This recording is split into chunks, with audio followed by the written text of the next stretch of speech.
kulanti wacan oo wanaagsan daawadayaal meel kastoo aad joogtaan ku soo dhawaada waraysi gaar ah oo aanu la yeelan doono danjiraha qaramada midoobay ama laanta u qaabilsan qaxootiga ee UNHCR u qaabilsan qaxootiga Soomaaliya Ambassador Maxamed Cabdi Afey oo aanu kula kulanay magaalada Nairobi. Waraysigan inta uu socdo waxyaabaha aanu ka waraysan doonana waxaa ka mid ah xaaladda nololeed iyo tan bini'aadantinimo ee qaxootiga Soomaalida ee ku dhaqan ugu yaraan 5 wadan oo ku yaala Geeska Afrika. sidoo kale dib u celinta qaxootiga Soomaalida inay u diyaariyaan dhul ku haboon oo ay dib ugu laabtaan iyo arrimo kale oo ku saabsan. Ambassador ku soo dhawow STN. Ugu horreyn waxaan ku weydiinayaa dad badan waxay kugu yaqaaneen dhanka siyaasadda inaad ahaan jirtay danjiri u qaabilsanaa IGAD ee Soomaaliya. hadda ilaa bishii September waxaa lagu magacaabay inaad tahay ninka qaxootiga u qaabilsan UNHCR. labadii xilma isku haysaa mise hadda UN ku baad la shaqeysaa? ما aad iyo aad ugu mahadsanay inaad fursad isiistaan inaan la hadlo shacabka Soomaaliyeed. labada xil isku ma hayo.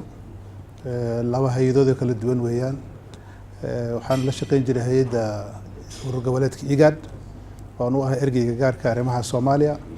inta badan aan ka shaqeyn jirnay siyaasadda iyo nabadeynta iyo dib u heshiinta Soomaalidu oo arrimaha ugu badneed arrimaha siyaasadda wadanka ka socda Soomaaliya. laakiin hadda muddo 2 bilood inta hadda aan ku soo wareegay hay'addan UNHCR waxaan u qaabilsanahay qaxootiga Soomaaliyeed oo ku nool wadamada Yemen,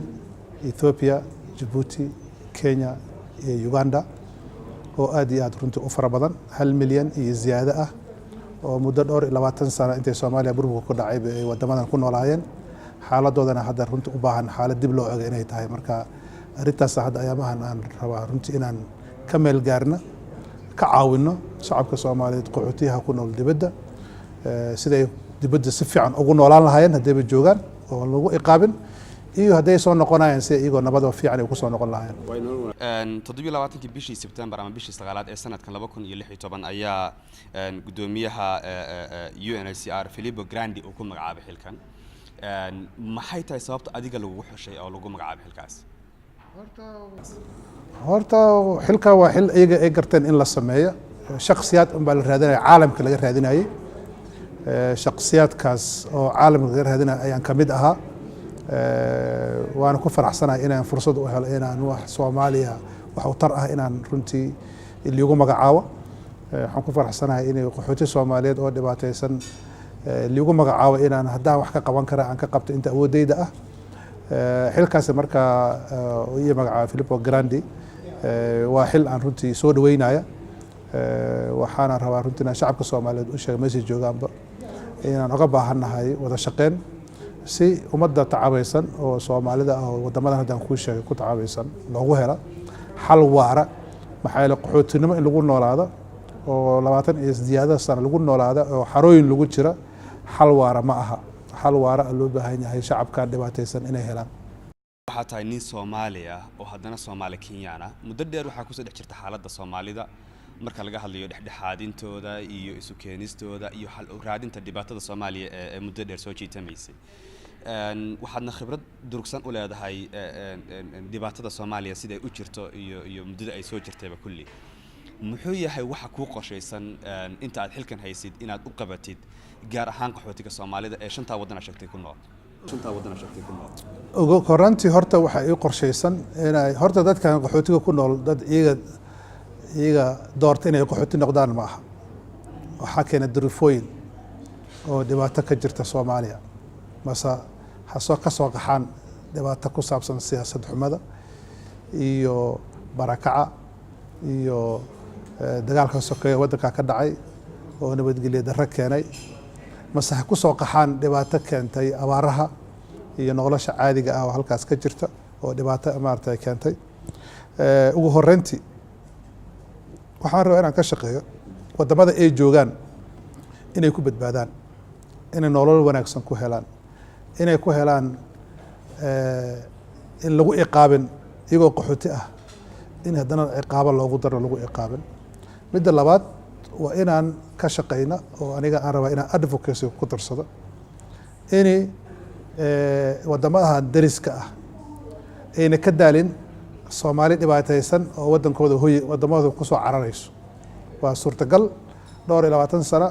shacab wadanka ka soo qulqulaya in laga daala annagana waxaan rabnaa inaan runtii u sheegnaa dowladaha dariska ah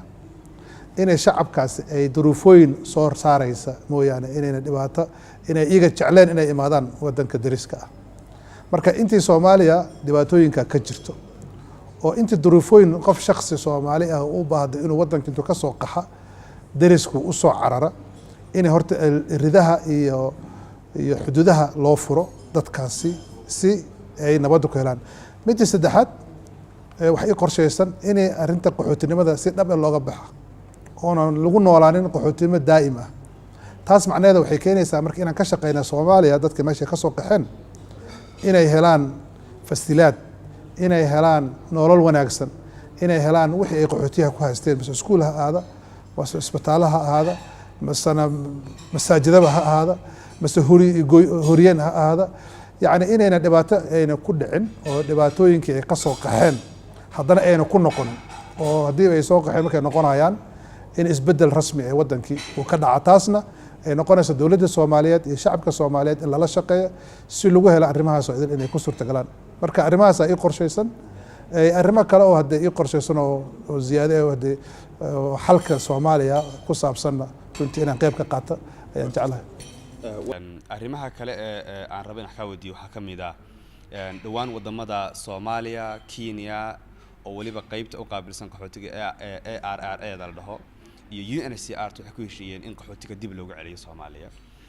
dad badan arrintaas su'aal bay ka keeneen gaar ahaan dadka ku dhaqan xiriyaha qaxootiga oo sheegaya in xilligan aan habboonayn ama aan ahayn waqti ku habboonaa ee qaxootigu ay dib ugu laabanayaan Soomaaliya iyaga oo tilmaamaya in dhul badan ay jiraan oo dawladda Soomaaliya aan gacanta ku hayn idinkuna aydan awood u lahayn inaad dhulka ugu tagtaan oo wixii tashiilaad ahaa ay u baahnayeen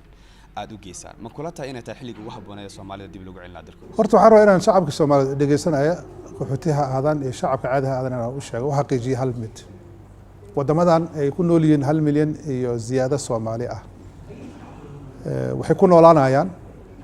ilaa ay waqtiga ay rabaan inay iyaga ku noolaadaan oo noloshooda ay u arkaan inay ku badbaadi karaan cid la qasbi karo mase qasab lagu celinayo mase juujub lagu celinayo ay miina jirto waxaa jirta markaa barnaamij ah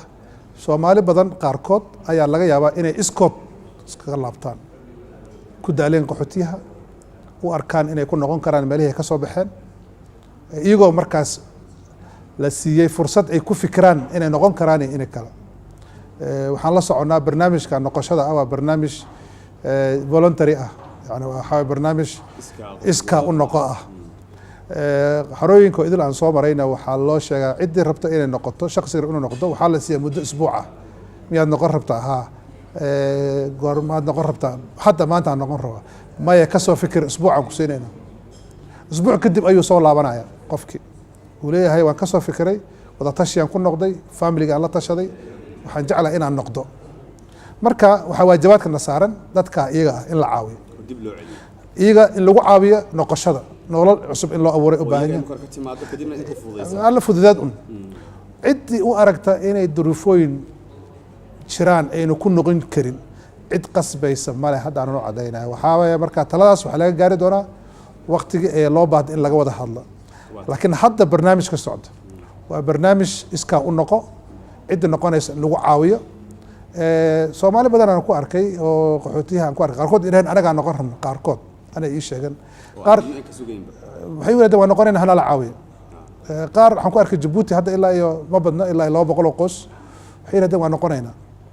in qaarkood waa isqoran oo Ethiopia joogan waxaan rabnaa inaan wixii iskood u noqonayo marka Yemen waxay ka soo qulqulayaan maalin walba oo iskood ay ka soo noqonayaan Soomaali badan oo Yemen u qaxday marka ciddii noqonayso oo Soomaali ah oo wadankooda ku noqonayso waa la caawin cidda noqonaynin arrintaas baan rabaa inaan wax ka weydiiyo waxaad tiri ciddii u baahan oo iyada ay ka soo godo waliba inta waqti la siiyo go'aansata inay dib ugu laabato Soomaaliya waa loo fududeynayaa sidaan xogaha ku haynana $150 iyo 3 bilood waxay ku noolaan lahayn baa la siiyaa dad aan la kulanay waxay noo sheegeen in bishii 6 ee sanadkan ay isdiiwaan galiyeen si ay dadkii dib ugu laaban lahaayeen gaar ahaan dadkaas wax ku nool yihiin Kaabi Caws ee xiriyaha qaxootiga ee Dhadhaab waxay noo sheegeen in bishii 6 ay isdiiwaan galiyeen ilaa iyo haddana UN-ka gaar ahaan hay'adda hadda ka tirsan UNHCR aanay iyo dowladda Kenya aanay gacan ku siin sidii dalka dib ugu laaban lahayn oo waqti dheer ay qaadatay noqoshadoodii arrimahaas maxaa inay ka qorshaysan inaad ka qabataan horta waxaan ku faraxsanahay inaad adiga soo xaqiijiso dad iskood u noqonaya inay jiraan oo ayna ahayn wax la qasbayo horta taasaa muhiim ah oo taa adiga hadda xaqiijinaysa dad isqoray iskood isku qoray kelita sugaayo inay dib u laabtaan lagu caawiyo kuwaas waxaan oran lahaa wixii hadda idin ka soo daahaan waa lidin raadinaya aniga hadda arrintaas lama soconin haddii warkaas uuna soo gaarana meelihii aan la kaashanayna si haddii ay shaqsigaad u noqon rabaan in lagu caawiyo inay noqdaan iyaga oo markaa go-aansan inay noqdaan marka taas waxaan isleeyahay haddii laga daahay waa arrin aan runtii ka xunnahay oon rabna inaan jawaab ka bixino ayna muhiim tahay in dadkaasi la caawiyo wixii noqon rabo oo aad sheegayso iskood noqon rabo arrimaha kale ay noo sheegeen oo ay ka cabanayaan waxaa ka mid ah in noqoshada laftigeeda ay dhibaato ku qabaan oo lacago laaluusha laga qaado sidii loogu fududayn lahaa inay dalka dib ugu laabtaan waa gartay laaluush lama ogolo waa corruption hadduu jiro tallaabaan ka qaadayna waa la soo wargeliya waa hay'adaha halkaa jooga loo soo sheega waa hay'adaha dowladda Kenya oo xil saaran arrimaha security-ga loola socodsiiyo kuwa UNHCR ofsaaskooda lala socodsiiyo waa arrin la ogol yahay ma aha waa khalad mana dhici karto waxaa jira dad iyagu doonaya inay joogaan xeriyihii oo aanay xilligan laaban dabcan muddo dheerna meesha way joogeen muddadaa dheerba waxaa gacanta ku soo hayay beesha caalamka iyo qaramada midoobay iyo dowladda Kenya iyadoo martigelisay kuwa muxuu yahay qorshahayna ka degan inaad u samaysaan horta dadkan jooga Kenya aad sheegtay waa dhowr qaybood xarooyinka qaxootiga Dadaab waa xare aad u weyn dad badan ay iskugu jiraan waxaa noo qorshaysan dadka ugu horeeya oon hadda qorshahooda aan ku jirno dad fara badan oo Kenyaan ah oo si yacni baahi iyo dhibaato iyo duruufooyin iyagoo Kenyaana qabsaday ay qaxooti ku noqdeen waxaan rabnaa inay dadkaasi degdeg farahooda laga saara rajistada inay qaxooti yihiin Kenyanimadooda iyo waddaninimadooda loo soo celiyo waana dadka waa muwaadiniinta waa inay badan yihiin ilmo dhalinyaro badan oo qaxootiga iyagoo yargaleen oo hadda nolosha ka halawdaa jirto jaamacadeeda soo dhameeyeen shaqana heli karin Kenyaanna ahaan Soomaalina ahaan waxay yihiin la garanaynin waa in marka horta Kenyanimadooda loo soo celiyo kuwa fara badan oo qaxooti ah oo iyagana sharciga Kenya si khalad u qaateen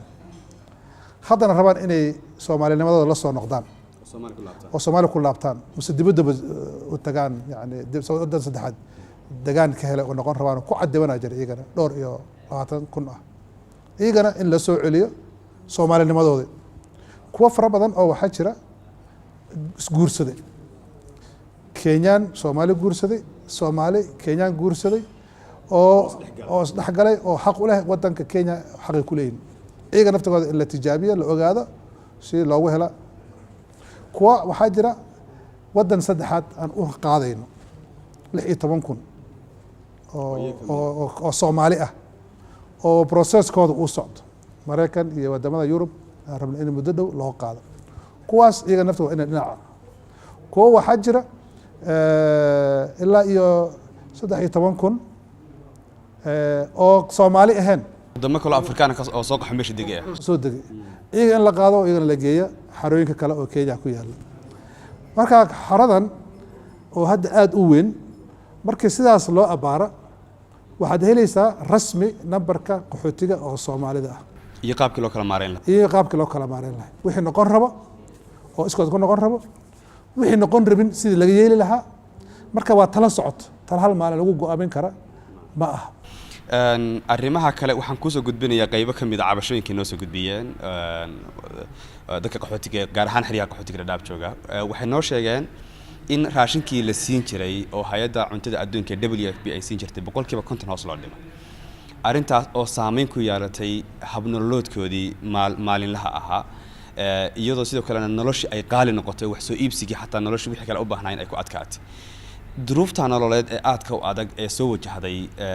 maxaa idinka qorshaysan inaad ka qabataan iyada arrintaas waa arrintii aniga ololo weyn aan ugu jiro campaign xoog leh in loo gala qaxootiga ku nool xarooyinka East Africa Yemen Ethiopia Djibouti Kenya Uganda dadka ku nool oo muddada badan beesha caalamka ay gacanta ku haysa raashinkooda dhibka ugu weyn oo shacabka Soomaaliyeed ku dhacay waxa weeyaan dhaqaalihii ku bixi lahaa arrimahaas ayaa la yareeyay waana midda keentay in la magacaabo si keeskan arrinta Soomaaliya ku saabsan dib caalamka loogu soo celiyo waa la iloobay population xoog leh oo caalamka iska iloobaa jirta oo Soomaaliya la yiraahdo oo qaxooti ah oo waxa lagu mashquulsan yahay Syria waxa lagu mashquulsan yahay Afghanistan waxa lagu mashquulsan yahay South Sudan kuwaas marka dhaqaalihii yaa u rarayeen beesha caalamka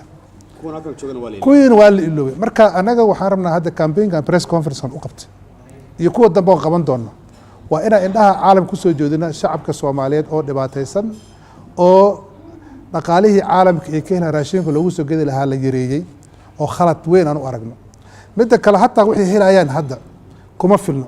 qaarkood waxaan soo maray qaxootiyaha ku nool Ethiopia waxaan soo maray qaxootiyaha ku nool Djibouti waxaan soo maray qaxootiyaha ku nool Kenya cabashada waa meesho kulligood dadkaasaan arkay waxay ka cabanayaan raashinka horta waa la yareeyay haddana wax Soomaalidu cunto u noqoto maaha caadiga way qaadaan iyaga cunto caadi oo Soomaalida ay cuntay ku iibsadaan marka waxaan leenahay Soomaaliya qaxootiga Soomaaliya halkan ku nool meelahan aan ku sheeg ku nool waa in la hela raashin rasmi in loo helo waliba raashinka iyaga ay yaqaanaan in la siiyo loo maxaa nutritional crisis ay ka jirta nafaqa xumo yaa qaxootiyaha idil ka jirta marka arrinta hadda aniga aad aan u ololeynayo waxa weeyaan in beesha caalamka ee dadkan ayna iloobin loo soo jeesto wax laga qabto arrintaas waa tahay haddaan dib ugu laabto arrinta dib u noqoshada qaxootiga dowladda Kenya dhawaan 6 bilood bay ugu dartay xilligii ay si iskood dib ugu laaban lahayn Soomaaliya dad badan oo qaxootiga ku nool waxay isweydiinayaan maxaa xigi doona 6 bilood marka ambassador haddii adiga la weydiiyo 6 bilood ka bacdi marka ay dhamaato waqtiga ay Kenya qabatay maxay tahay talaabada xigta la qaadaya Allahu a'lam laakiin waxa xigi doona way haddaan ku heshiino in la sameeyo waxaan ku heshiinay 6 bilood gudahooda in dowladda Kenya waxay kaga aadan arrimaha qaxootiga iyaga ay fuliyaan dadka aan ku sheegay in qaxootiga laga bixiyo wixii kale oo ma aragtay laga qaxarada qaxootiga dadaab laga qaadi lahaa oo ajnabiga laga bixiyo dadka ajnabiga oo Soomaalida oo dib u dejin loo sameeyo wadamada kale 6 bilood gudaheeda waxaan rabnaa marka inaan sameeyno wixii naga baaqi naga ah haddii lagu xiri karo hadee 6 bilood gudahooda ay waxaan kulli ku suurtageli karaan waa meesheeda laakiin waxaan rabnaa horta wixii aan ku heshiinay in walba waxay ku intaad inaan sameeyno midda kale dadka noqonaya oo Scott kaga noqonaya in markaas la caawiyo kadib waa tala markaas yani ka dhalan doonta mustaqbalka 6 bilood kadib wixii lagu heshiiyay wixii aan la gaarinay waxay noqoto waa tahay dib u noqoshadooda meelaha muhiimka waxa kamid ah gudaha Soomaaliya dib ugu laabanayaan muddo dhexdaas ahayd waxaa is-afgaran waa ka yimi beesha caalamka iyo qaabkii loo celin lahaa qaxootiga iyo maamul gobolka Soomaalida Jubbaland taas oo keentay in Jubbaland ay hakiso in qaxootiga dib ugu laabtaan Soomaaliya is-afgaradka bacdina dib loo furay ma jirtaa dhul aad u diyaariseen dadkan oo noloshooda aasaasiga ah oo waxbarashadii leh oo caafimaadkii leh oo wixii bini aadamku u baahnaa leh loo diyaariyay ama dhul ku habboon xataa marka laga hadlayo nabadgelyada oo loo diyaariyay oo lagu ogaanaya ma jirtaa horta arrintaas waxaan rabaa inaan Jubbaland iyo dowladda Soomaaliya gudahan uga mahad celiyo waxay noo sheegeen dadkooda inay jecel yihiin inay soo noqdaan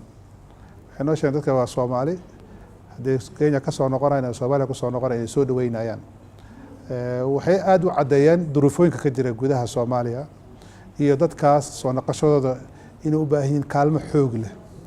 marka arrinta iyada waxay keentay beesha caalamka inay dib u fiiriso cabashada Jubbaland ka soo yeertay iyo wixii laga qaban lahaa dhul Soomaaliya aad buu u badan yahay waxay Soomaaliya hayso dhul baa ka jira dhul la degay leeyihiin meel laga kalluumaystay leeyihiin meel beeray leeyihiin meel laga becshuurtay leeyihiin dhul dhibaato ma aha uu aad buu u yaalaa waxaa kali oo hadda dhibkan haasto waad arkaysaa raashinka in la yareeyay beesha caalamka arrintan Soomaaliya iska ilowday inay qaxooti jiraan in dhibaataysan ay jiraan oo rabno hadda campaign-kan aan qaadayno iyo ololadan aan wadno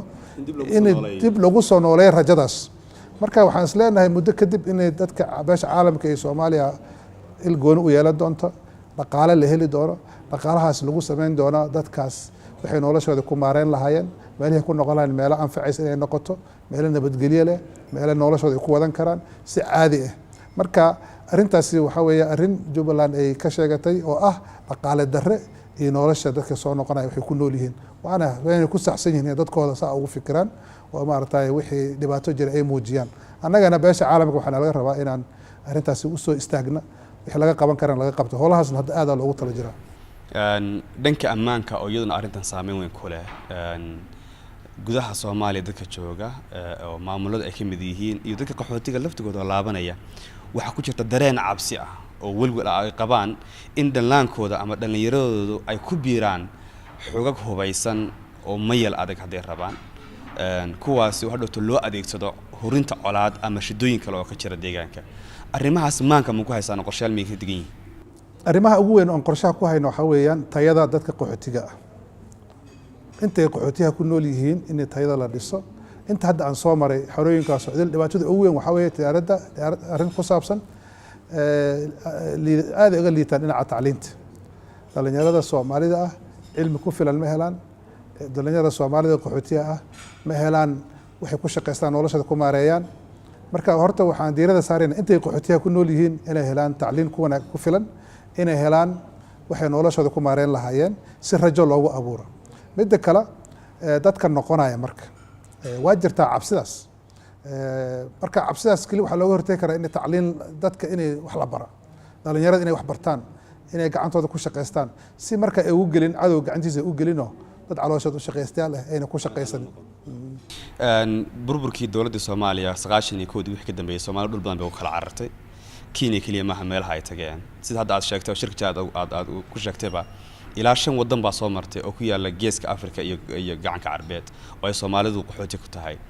meelahaas waxa ka mid ah dalka Yemen oo ay colaado ka jiraan oo isku hayaan dawladda iyo kooxda Xuuthiyiinta dad badan baa dagaalada ka soo cararay oo dib ugu soo laabtay dalkoodii iyadoo ay weheliyaan dad kale oo Yemen u dhashay iyagana qaxooti ku amaanta Soomaaliya dadkaas gacan qabashadoodii iyo ka warhayntoodii iyo soo daad gureyntoodii markay ka imaanayeen dalka Yemen walow adiga hal xig ku cusub tahay laakiin hay'adaada UNHCR maxay arintaas ka qabatay horta hadda ma socda Yemen usbuucana u socda أنا وضعت شيء لصوص سماية قحوتيها سوماليات أرك حالات يكون لوليهن مركي يمن أقحيين دبا تصدق دجال سكي يمن كم جرين بعد إيجو أو قحوتيها وحدنا قدر صدن إن نحد أوجلان ضد شعب يمن أو دجالية مركي إيجا دبا زيادة يليهن أو ربنا إن تزيد بالله فيريو هدي أي ربنا إن ودن كسوماليا كسو نقدان دب والبها وقصو نقدان كسو عراين حبدا إيهوبيها كل عاي كسو عرايان والعاون أد بالله عاون حدنا والوجرة تلاقل كاس haddii ay ribna meesha ku noolaan rabaanna waxa la dooni doonaa safada ay ku noolaan lahaayeen marka arintaasi waa arin ku jirta shaqada ani aan haya waana ku socdaa Yemen waxaan rabaa inaan wada tashi la soo sameeyo qaxootiga halka ku nool meel walba oo tagayna oo xarooyinka idil aan ku soo wareegayna qaxootiga waan la hadlay waan la fariisanay waan dhageysanay cabashadooda kuwaasna u tagi doonaa wixii aan kala qaban karno aan kala qabanayna dalka Soomaaliya oo ay dib ugu soo laabanayaan dhul badan waxa gacanta ku haya ururka al-shabaab oo si weyn uga soo horjeeda dawladda Soomaaliya iyo ciidamada AMISOM xaaladda Soomaaliyana maanta waxay maraysaa xilli doorasho oo la isu diyaarinayo doorashada madaxweynaha oo inta badan baarlamaanka uu soo dhamaaday qorshaha inii degan ku aadan nabadeynta iyo xasilinta Soomaaliya oo ah meeshii hoyga u ah dadkan oo markii hore dhibaato ay ka soo bilaabatay ma jira qorshe guud oo in ka dhaxaya idinka iyo dawladda Soomaaliya sidii qaxootiga 1 milyan iyo 100 oo kun oo qof baa sheegtay oo shirka jaraad ku sheegtay inay maanta dibadda Soomaaliya ku nool yihiin qaxooti ku yihiin gobolka si dadka dib loogu celin lahaa shaqo abuur loogu sameyn lahaa oo ay qayb uga qaadan lahayn dib u dhiska dalka Soomaaliya ma jira qorshe midaysan oo in ka dhaxaya qorshahaas wuxuu ku jira qorshaha anaga beesha caalamka ka midnahay iyo inta ya qorshahaas hogaaminaysa xafiisi ku leeyihiin Muqdisho ayaga oo la kaashana Africa Union وقتها إن عيدنا الجنبي وسوماليا جوا وكعاونها أرنتاس وحبنا إن سوماليا هذا صامرتي